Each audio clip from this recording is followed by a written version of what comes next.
Fentanyl. It could be hiding anywhere, including in your house, including in your medicine cabinet, or maybe at a friend's house when you're hanging out, playing games, and get offered a pill. Don't take chances. If a drug didn't come from a pharmacy directly to you, you can find fentanyl using a simple strip you can pick up at your local pharmacy. Don't take it until you test it, because fentanyl can be hiding anywhere. Brought to you by the Georgia Department of Behavioral Health and Mental Disabilities. With New Year's resolutions, many of us will make a vow to eat healthier, and that's a good thing. But what about our beloved pets and their nutrition? Greetings, Naturopathic Dr. Dennis Black here, and I'm on a mission to provide better nutrition for cats and dogs because truthfully, all pet food is dead food, which is why we created Rough Greens and Meow Greens in the first place. We bring their food back to life with live vitamins, minerals, probiotics, enzymes, omega oils, antioxidants, and so much more. All in a tasty formula that your dog and cat will love. You can improve your pet's coat, digestion, energy, and have less vet bills. Let 2025 bring a new year and a new pet. Get a Jumpstart trial bag, normally $20. Get a 100% discount with promo code BESTFRIEND. You discover the shipping. Go to roughgreens.com, use promo code BESTFRIEND. Bring your pet's food back to life with Rough Greens. So good, your pet will ask for it by name. My dad works in B2B marketing. He came by my school for career day and said he was a big ROAS man. Then he told everyone how much he loved calculating his return on ad spend. My friends still laugh at me to this day. Not everyone gets B2B, but with LinkedIn, you'll be able to reach people who do. Get a $100 credit on your next ad campaign. Go to linkedin.com/results to claim your credit. That's linkedin.com/results. Terms and conditions apply. LinkedIn, the place to be, to be. It's the Opperman Report. Join digital forensic investigator and PI Ed Opperman for an in-depth discussion of conspiracy theories, strategy of New World Order resistance, high-profile court cases in the news, and interviews with expert guests and authors on these topics and more. It's the Opperman Report. And now, here is investigator Ed Opperman. Okay, welcome to the Opperman Report. I'm your host, Private Investigator Ed Opperman. You can find me at Opperman Investigations and Digital Forensic Consulting. You can find me directly by emailing me at oppermaninvestigations@gmail.com. But I also have a website called emailrevealer.com. And you can go there and do little online searches, locates and stuff like that, asset searches. We are talking today to Joe Kisner. He runs a Facebook page called Minnesota Legend Hunters, and he's been fascinated with a cold case going on there in, I think, North Dakota. And he's been looking into this thing, and there seems to be connections even to the Maury Terry, Ultimate Evil, Son of Sam cult. So we're going to get right into this right away. Mr. Joe Kisner, are you there? Yes, I am, Ed. Thank you for having me today. Yeah, thank you for coming on. Tell us about yourself. Who is Joe Kisner? I'm just... you might say your average Joe. I'm a supervisor for public transit in Minneapolis, St. Paul. I started that Minnesota Legend Hunters page, probably about 10 years ago as a project for my daughter and I. What we do is go out and we never had a lot of money to travel and explore all the interesting aspects across the country, so we focused on things that were happening in our own backyard, mysterious murders, disappearances, pre-Columbian visits from the Vikings, all kinds of stuff like that. And where I ran into this missing persons stuff is I had planned on trying to write a travel log book, a self-published thing with all the little events and people and stuff in Minnesota that people could actually use while they're traveling. And jumping, putting the cart ahead of the horse, I thought, well, gee, you need a follow-up from that to keep things moving. And I started, I thought Minnesota missing persons would be kind of interesting because I've always been, murders have never got me, but the mystery of those who are missing always intrigued me. Yeah, I tell you, I did a couple of cross-country road trips, and I do quite a few north and south road trips. And sometimes you drive through these little towns, and they're so isolated. And you could just, there has to be so many people just held captive in these rural homes that are deep in the woods and deep on farms. And it struck me so many times. You can just imagine just the kind of the family abuse, domestic abuse that goes on in these homes, so rural and away from the world, isolated. In this case you discovered, okay, who went missing? Well, I'll bring you up to how I kind of got on that a little bit. Once I started researching the missing persons book, I found a case that was pretty close to home. It wasn't anything too dramatic. And as I started interviewing people for that, they referred me to another, one of the women in there referred me to another woman whose grandmother went missing in Becker County back in 1975, named Milda McQuillan. And as I started researching that, another family that had been become associated with her through the Becker County missing persons thing also asked if I'd care to examine their missing father. And this was back in April 3rd of 1976 in Wolf Lake, Minnesota. Bernard Rusness and Peggy McKay went missing after a house fire where their 8-year-old son died. And I don't know if you want me to get into it or what, but it's as a private citizen trying to find information on a cold criminal case, it's kind of interesting. Well, clarify for me. Bernard Rusness went missing, or the 8-year-old boy went missing? Well, on the Bernard Rusness and his common-law wife, as they refer to her, Peggy McKay, lived in a farmhouse outside of Wolf Lake, Minnesota. And the night of April 3rd, a neighbor drove by the house at about 11 p.m. and saw that there was flames in a basement window. She turned around and drove back to the city of Wolf Lake to notify the fire department. And in the meantime, there was a group of 6 young people driving up Highway 43 who noticed flames off in the distance and pulled off the highway down the gravel road and came up to the house. As they approached the house, they noticed that the driveway, this is early April in Minnesota, so a lot of things are pretty mushy, especially gravel driveways. And earlier in the day, apparently Bernard had basically turned the driveway or tilted up to help it dry. And as they pulled in the driveway, they noticed there was no ruts in the road, indicating anybody had driven on it since then. As they turned to the house, they noticed flames coming out of the northern upstairs window and out of the roof line. And the time they gave for this was also about 11 p.m.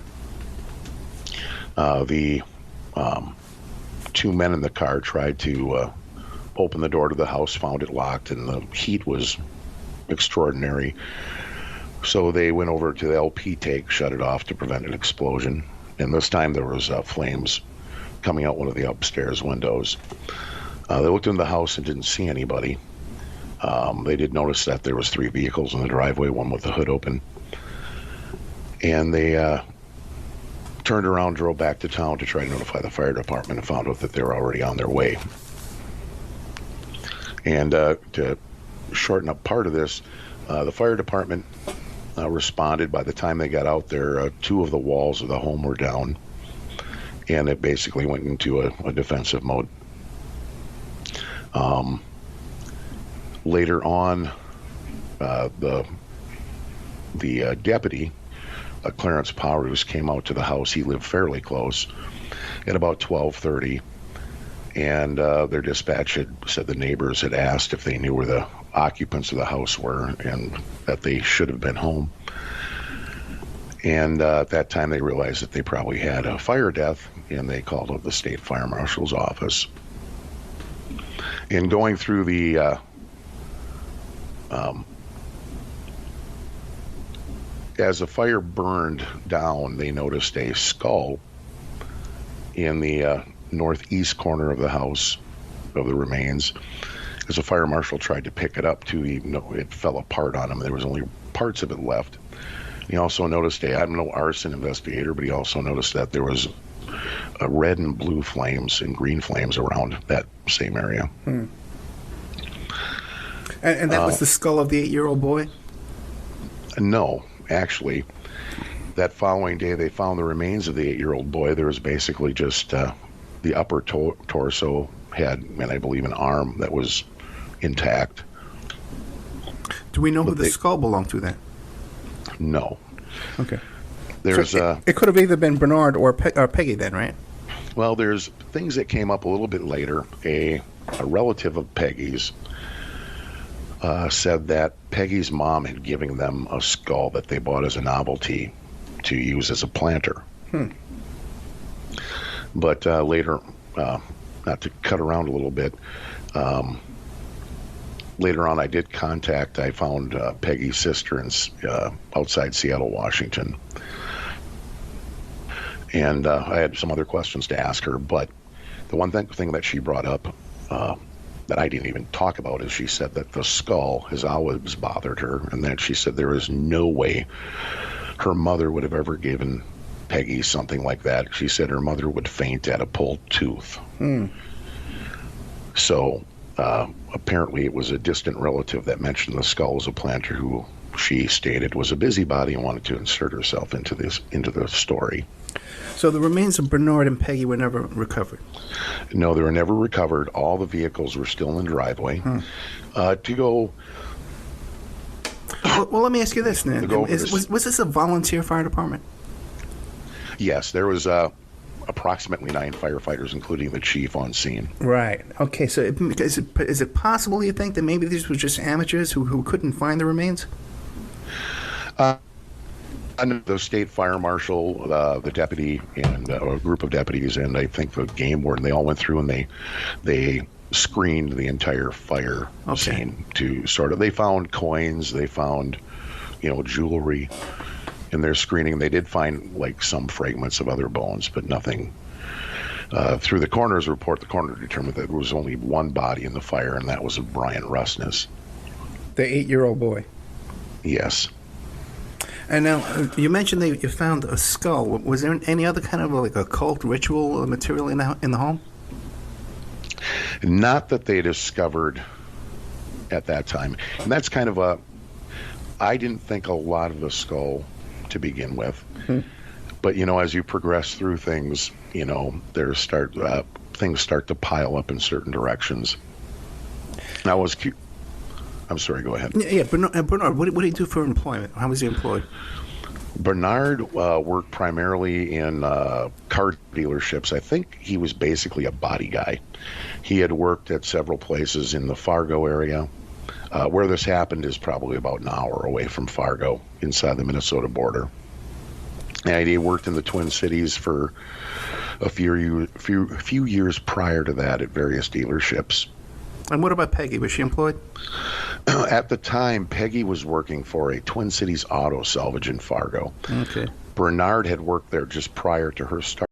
Fentanyl. It could be hiding anywhere, including in your house, including in your medicine cabinet, or maybe at a friend's house when you're hanging out, playing games, and get offered a pill. Don't take chances. If a drug didn't come from a pharmacy directly to you, you can find fentanyl using a simple strip you can pick up at your local pharmacy. Don't take it until you test it, because fentanyl can be hiding anywhere.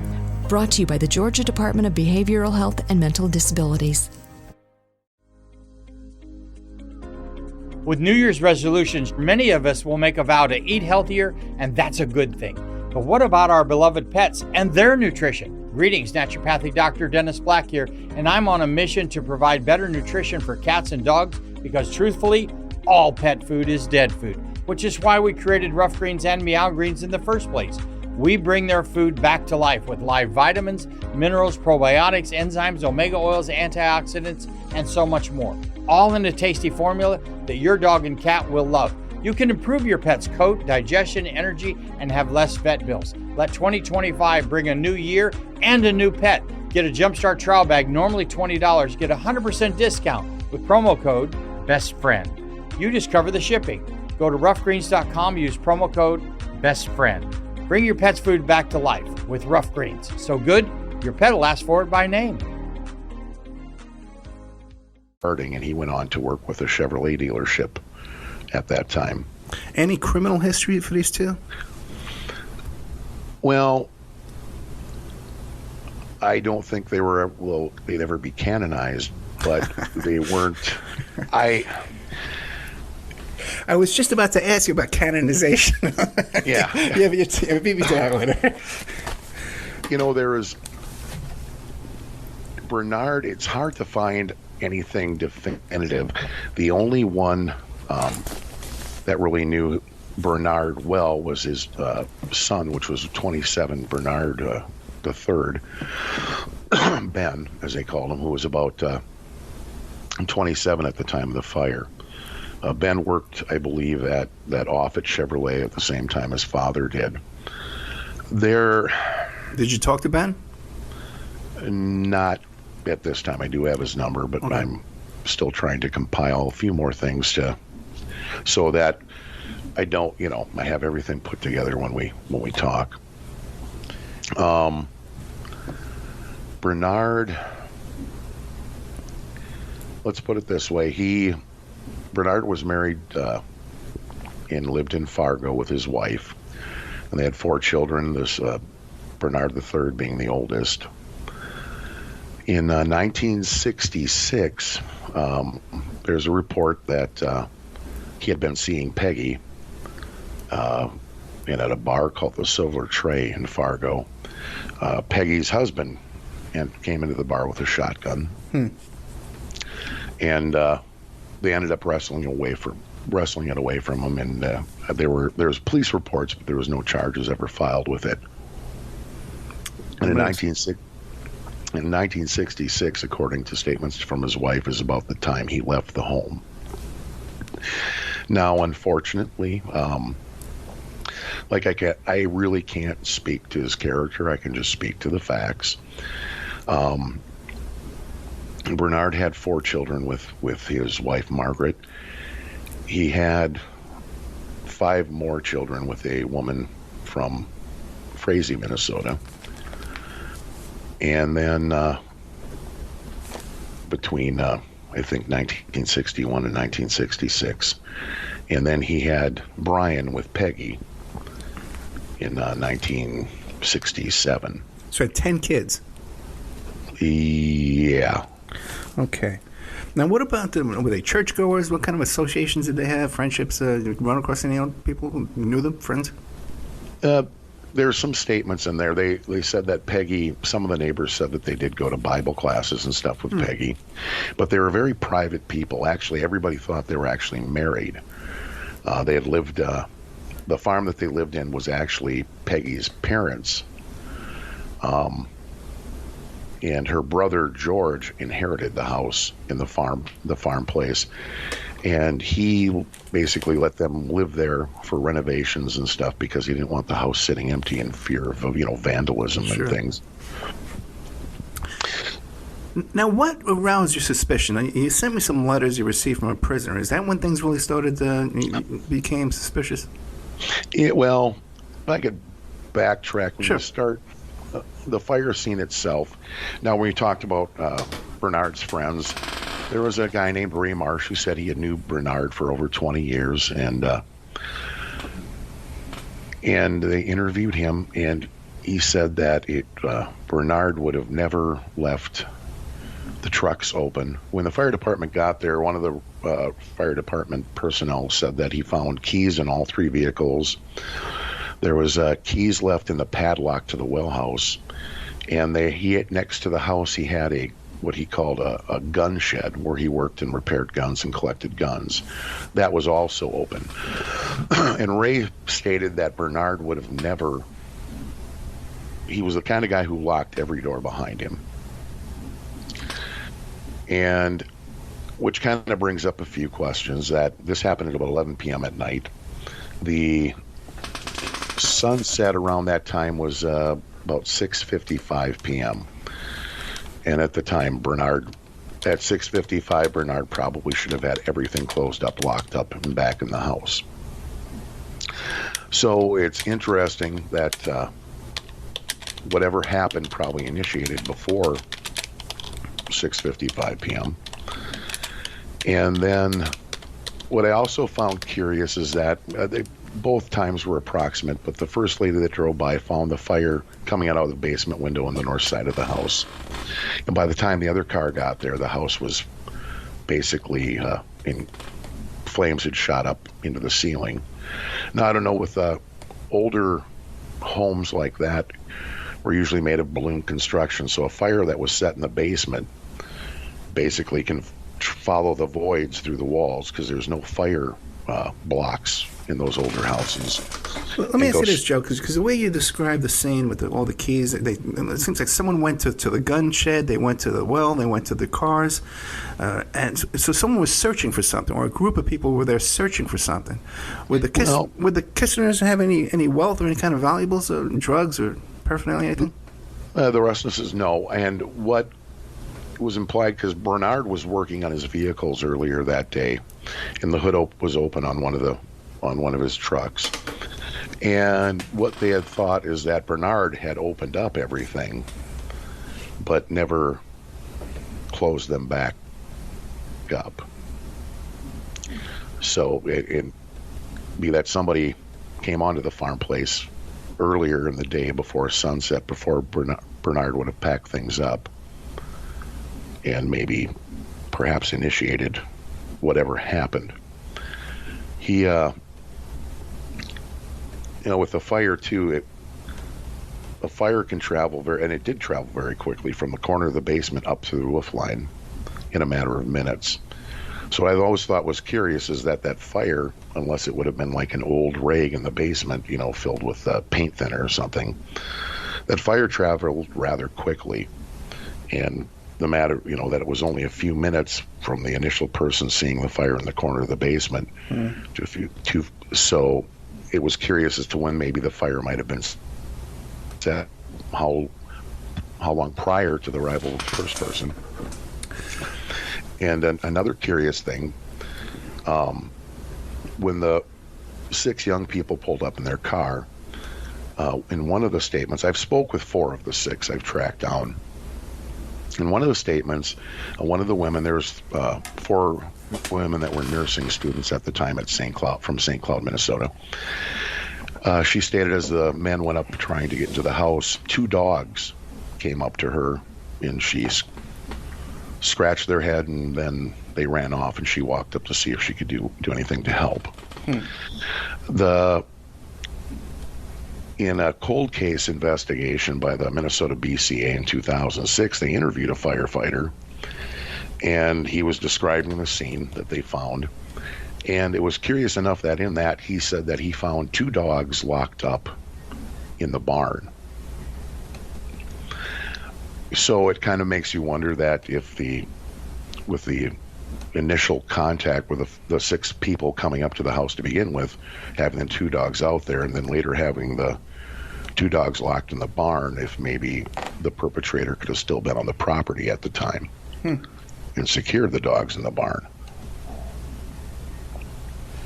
So that's just kind of there's all kinds of little things like that that try to make you think about what exactly could have happened. Well, let me ask you a question. Do you think that the Russman and his wife Peggy, do you think they're alive? Are alive today? Are there been sightings of them? Yeah, there was actually there was some sightings. There was 3 or 4 of them. One in a truck stop in Paynesville, Minnesota, which is probably about an hour away from there. Another more curious one. A couple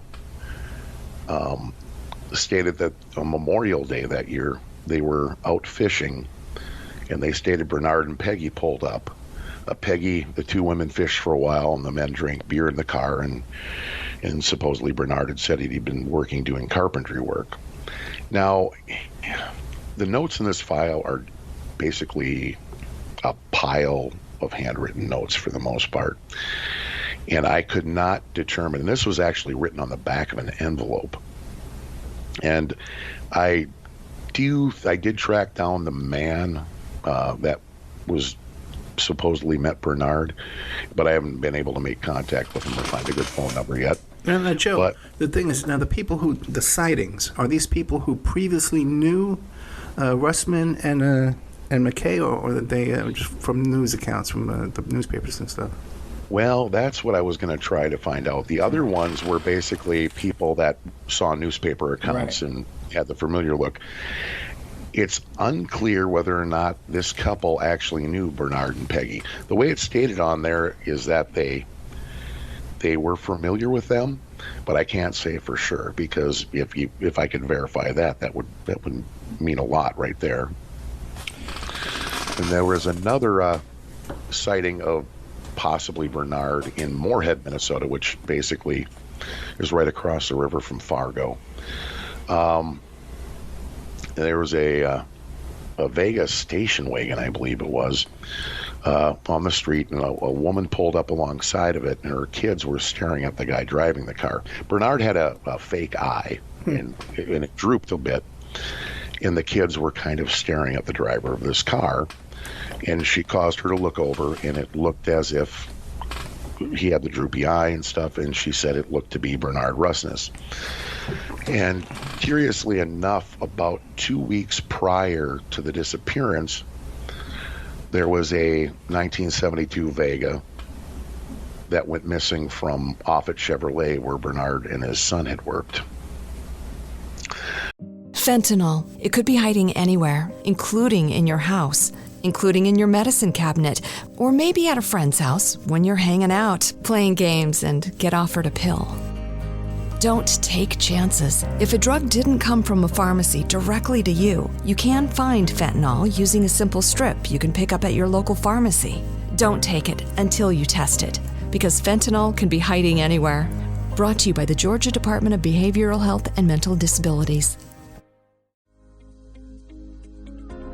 With New Year's resolutions, many of us will make a vow to eat healthier, and that's a good thing.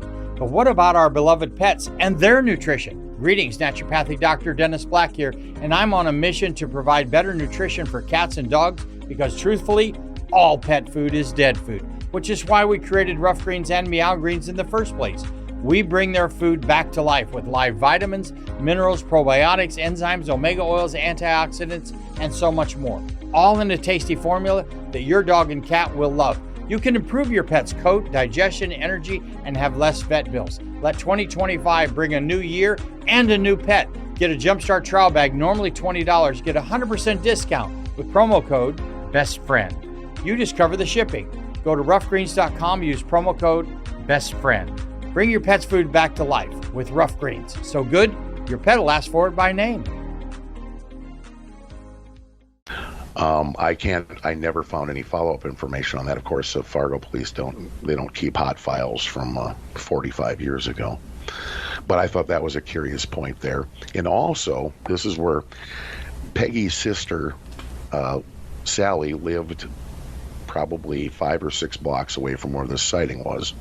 That's what caused me to track her down in Seattle now, just to ask her if she had any contact with Peggy after the fact, and if maybe Bernard had dropped Peggy off to visit her sister quick and tie up some loose ends. And that's where she brought up, she swears she never had any contact with anyone after that fact, and I believe her.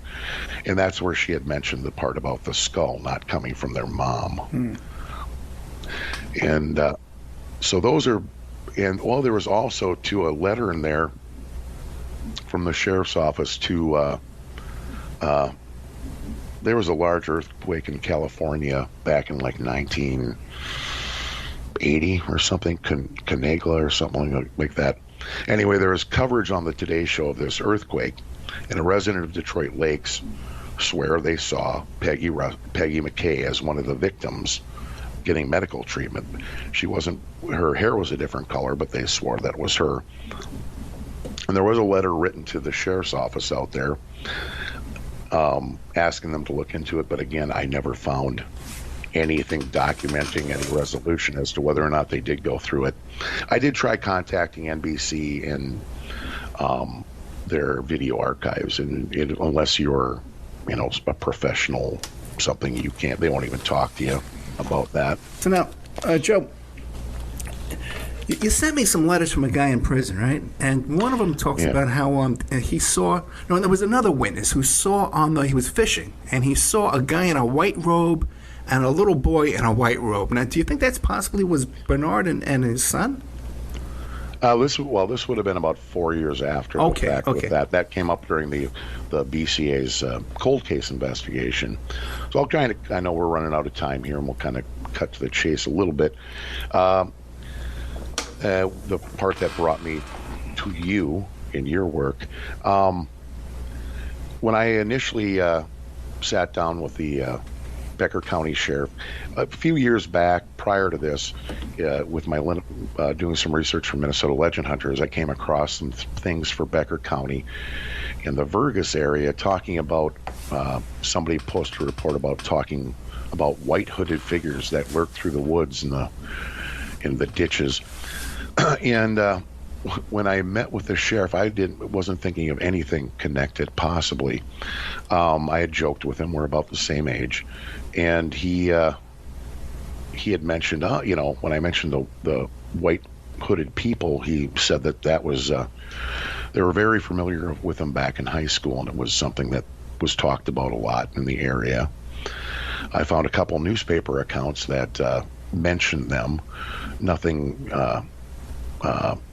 solid, but just mentioned them in passing and kids being scared. And the following day after I met with the sheriff, I met with one of Rusness's sons, and in passing I had mentioned the white sheet people to him as well, and he was very familiar with the story, and he said he believed at one time he actually came across their compound in the woods when they were out four-wheeling, and said it's since burned down to his knowledge. So we go back to this letter. What you're referring to is there was a gentleman who was interviewed by the BCA agent that was doing the cold case investigation. It started out where he thought he snagged a flannel shirt in Wolf Lake at one time and thought maybe it might be related. But in the last paragraph, just in passing, he mentions being out fishing in about 1980 with his brother and his sons, and he hears somebody yell, "Daddy, Daddy." On the shoreline, they look up and they see two robed figures with lanterns on the shoreline. By the time they got back to shore, they had both figures had disappeared or left the scene. It was just kind of thrown out there as an odd statement. It kind of made me think, because it wasn't anything I was thinking about involved with this case. And then we moved to the letters I shared with you. There was a letter from a gentleman named Terry M., just the initial M, that came from the North Dakota State Penitentiary. In this letter, he stated that another inmate, who he called Reverend Bob Warner, was an exorcist, and there was people out trying to kill him because he was wrongfully convicted of something, of course. And these people were scared of him because he was an exorcist. That he had knowledge of the boy dying in Wolf Lake, as well as a woman going missing from McCluskey, North Dakota, a pregnant woman who supposedly this devil cult had killed and chopped up and put someplace. This letter was forwarded to the BC agents that were working back then. And incidentally, I did contact the sheriff's office up in McCluskey and spoke with the chief deputy, and he spoke with older officers, and they've never had a missing pregnant woman up there, so I'm not sure where that comes from. And there was a note attached with that, too. I think the jails department, the prisons department there said, well, this guy is often associating himself with crimes. Yeah, and the guy that, not Terry M. so much as the guy he was referring to. And digging through the notes, like I said, there's literally a pile of chicken scratch notes in this file. I did come across a sheet of paper with just some names written on it, showing that the BCA agents did talk to this Warner at one point, and it appears that he gave them 2 names. And I also ended up looking to them. But Warner wrote a response September the next year stating he wanted to speak with the BC agents again and how he apologized for not cooperating. He stated, how can he prove his innocence when he's not telling the truth about this? He said he had direct knowledge of who was involved with the Wolf Lake fire and the death of the boy. And he also mentioned something about a contracted hit put out on a woman who I later found out to be the daughter of the then Governor Guy of North Dakota. In my research, I've researched Bob Warner quite a bit. He's still alive. He lives under an alias in Mandan, North Dakota right now. I've not been able to get a hold of him or find contact for him, but I did confirm that he lives there with a detective in Mandan.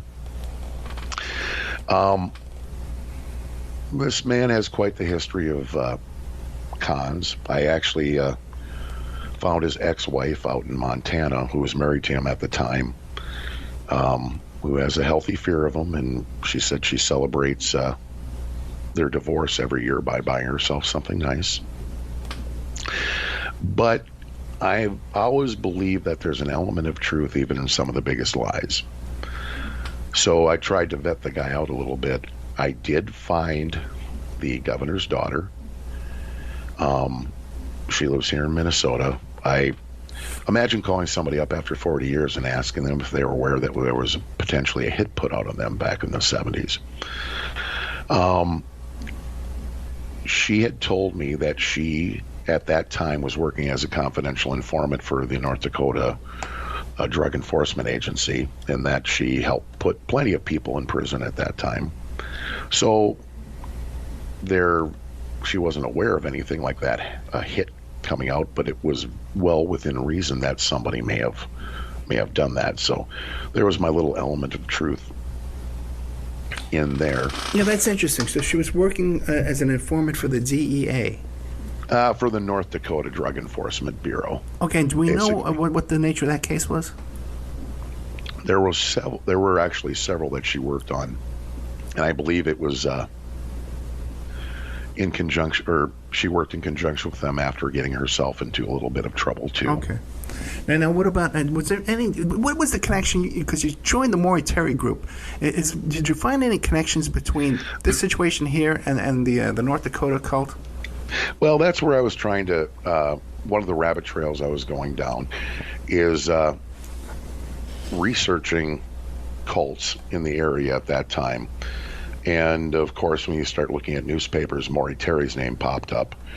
And with a lot of the stuff going on in North Dakota back in about the same time frame, I'd also talked to, I have associates that worked in Bismarck at that time, and stated that she actually worked in the jail at that time, just becoming a sworn officer. And she stated that there were deputies that actually came across ceremonies out in fields that they really had no reason, they couldn't really do anything about it, but and stated that there was all kinds of activity going around at that time. And so I started researching more of, Maury Terry and the process, or the process church, as being probably the most prolific back then. So basically where I'm grasping at straws now is trying to find names and make connections. The people, the 2 names that Warner gave in his statement to the BCA initially were involved in a armed robbery of a Fargo hospital pharmacy. And I actually spoke with one of the gentlemen. The other gentleman's deceased, and he has vague recollections of Warner. Fentanyl. It could be hiding anywhere, including in your house, including in your medicine cabinet, or maybe at a friend's house when you're hanging out, playing games, and get offered a pill. Don't take chances. If a drug didn't come from a pharmacy directly to you, you can find fentanyl using a simple strip you can pick up at your local pharmacy. Don't take it until you test it, because fentanyl can be hiding anywhere. Brought to you by the Georgia Department of Behavioral Health and Mental Disabilities. Over the past 75 years, more than 10,000 chemicals have entered our food supply, but the EU allows just 300 additives. At Thrive Market, we prioritize quality, banning over 1,000 ingredients found in conventional grocery stores. Our Healthy Swap scanner helps you find better versions of your pantry essentials without the junk, dyes, or fillers, and everything is delivered right to your doorstep. So shop at a grocery store that actually cares about your health at thrivemarket.com/getstarted for 30% off your first order and a free $60 gift. Remembering he was quite the talker and thought that he was in prison for murder, which I guess he, according to his ex-wife, he liked saying that, but it was actually more like check fraud. But there's so I'm kind of grasping at straws, looking for names as far as that goes, trying to put pieces together. And when we go back to the farm place, about a year and a half prior to the fire, there was a cattle mutilation on the farm. Really? The same farm? Yep. Rusness farm? Yep, Rusness's farm. And, well, basically they found a mutilated calf with the organs removed on a brush pile. They did not have cattle. I'm not sure exactly where it came from. I did find a couple other vague references in newspapers up in Becker County regarding some cattle mutilation stuff. And if you look back, I started looking into that aspect of it, and back during the mid to late 70s, there was a rash of cattle mutilations going across Minnesota, bits of Wisconsin, bits of South and North Dakota. A doctor, I know some of your listeners might be familiar with Dr. J. Allen Hynek. Yeah. Hynek was asked by the U.S. Attorney General's office to research these mutilations. And he worked with a guy named Donald Flickinger, who was a FTA agent at the time. And they went through Minnesota and investigated these cases. And I did manage... Did you mean to say ATF? ATF, yeah. I'm sorry. No, that's okay. But I did track down Donald Flickinger in Montana as well. I spoke with him for a while. They were working on... at that time, it's a whole story in itself. There was people that associated them with what they called themselves as the Sons of Satan, which is, I'm not sure if it is the motorcycle group or if it's a separate entity. And there was 2 inmates from Oklahoma, one in Texas, one in Oklahoma, that stated that their group was responsible for these mutilations, and that they actually had a list of politicians that they intended to target doing the same thing. And Donald Flickinger actually, it was funny, I read a reference to it, and I asked him, he woke up one morning at his house up in the Twin Cities suburb, and he had the words "stop" written in blood on his garage door. Really? It was kind of funny. He blew it off, but I'm going, that's kind of crazy stuff, man, you know. Let me ask you this. Back to the white sheets. Mm-hmm. Did they have a reputation for any kind of violence or ritual abuse? What were they up to? What was this group focused on? Nobody really knows, and I've been trying to determine, were they some kind of druid outfit or something that did stuff. Supposedly they would come out of ditches and attack cars. That could be, just teenage folklore too. I did. There were some strange religious groups up there at the time. There was one called something similar to Inner Light Ministries. It's kind of different because they're back in the 70s. There was early 80s, late 70s. There was a hitchhiker strangled down in southern Minnesota and found in a ditch along the highway. They never identified her. Well, back, I believe, in the late 80s, a man in a Texas prison confessed to the murder. Well, this guy was a Minnesota State Trooper, and on duty one night, he found this hitchhiker sexually assaulted and strangled her. And shortly after that event happened, he relocated to the Detroit Lakes area, which is near Wolf Lake, with the State Patrol. And he joined this Church of the Inner Light. And shortly thereafter, quit his job as a trooper, packed up his family, and moved with the church to Texas. So that's another. However, I don't know if it was them, if it would be a group like that, and they were involved in some kind of maybe communal exercise wearing white robes. But it's really hard to say, and I know I'm not giving your listeners much of conclusions on anything, but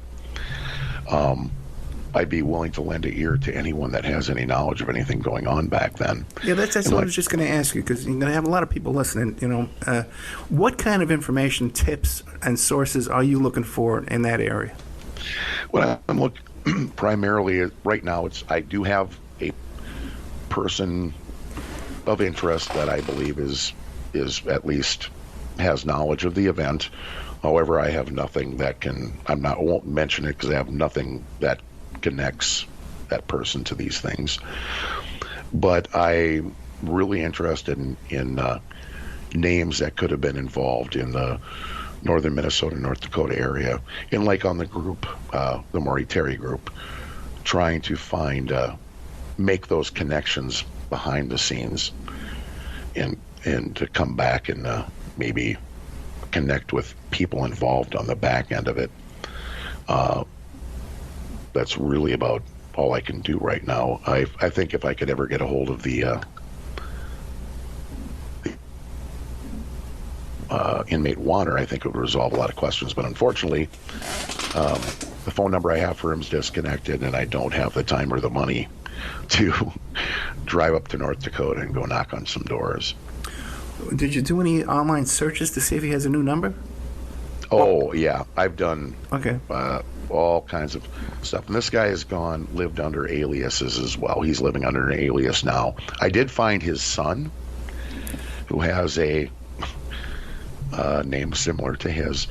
I did reach his son, who I did confirm that with a detective from Mandan, but his son denied any knowledge of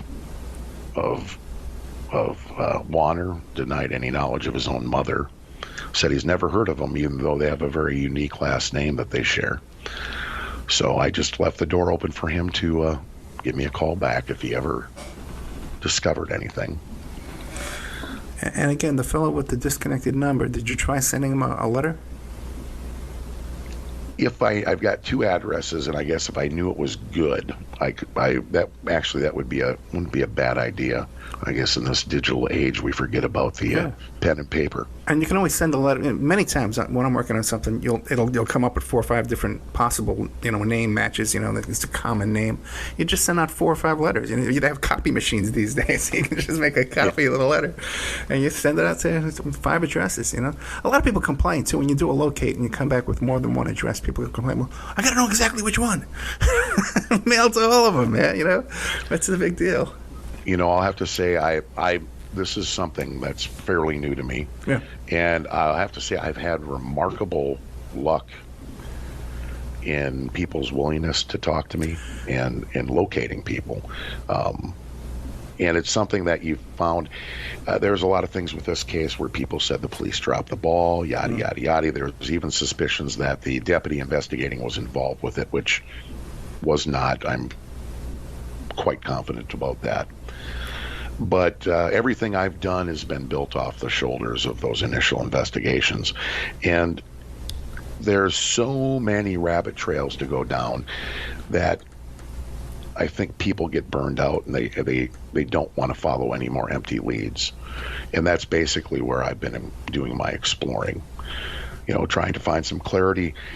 My initial objective, I told the family, and I've been blessed that a couple of these families have trusted me enough to look into this and give me the information I need. But my main goal was to eventually put out the true factual story of what's going on, because you go on today on the internet, in Reddit, in the internet sleuths and stuff, there's so much conjecture, and a lot of the conjecture is taken off of things that aren't even factual to the case, and you end up having, a thread that's 10 pages long about something that never really happened. Yeah, I have to admit, I've done that myself. You hear something repeated so many times, you just assume someone's verified it and checked it out, and you repeat it. The next thing you know, you find out years later it's wrong. Wasn't right information. And I agree with you, too, about this thing about people are hesitant to contact witnesses or people involved with something. People are usually very willing to talk to you. If they know something, everyone's just like your next-door neighbor. They're not this scary kind of person that's going to start yelling at you. It's just, if people want to talk, people want to help, especially if you start off, hey, can you give me some help? Can you help me out? People, the first instinct is they want to help. And you know what? And to be perfectly honest, I am not any kind of law enforcement or private investigator. I'm just a guy trying to assist a family, and it's nice. People, you be forward with them, and I've had people extensive conversations with people that were more than happy to give me their recollections and their thoughts on this, and give me some more trails to run down. Well, Mr. Joe Kisner, I got to tell you, you got a great voice for radio. I predict you'll have a podcast within a month. And when you call these people up, you can tell them you're working on your podcast. But people can follow Joe Kisner at Minnesota Legend Hunters. And we're talking about the case here of Bernard Rusness and his wife, Peggy McKay. Joe Kisner, if any new information comes up, hit me up and we'll touch base again. Sounds good. Yeah, there's all kinds of other little trails to go down, but I do appreciate the opportunity, Ed, and hopefully didn't bore your listeners too much. Definitely not. Thank you so much. Good night. All right, bye.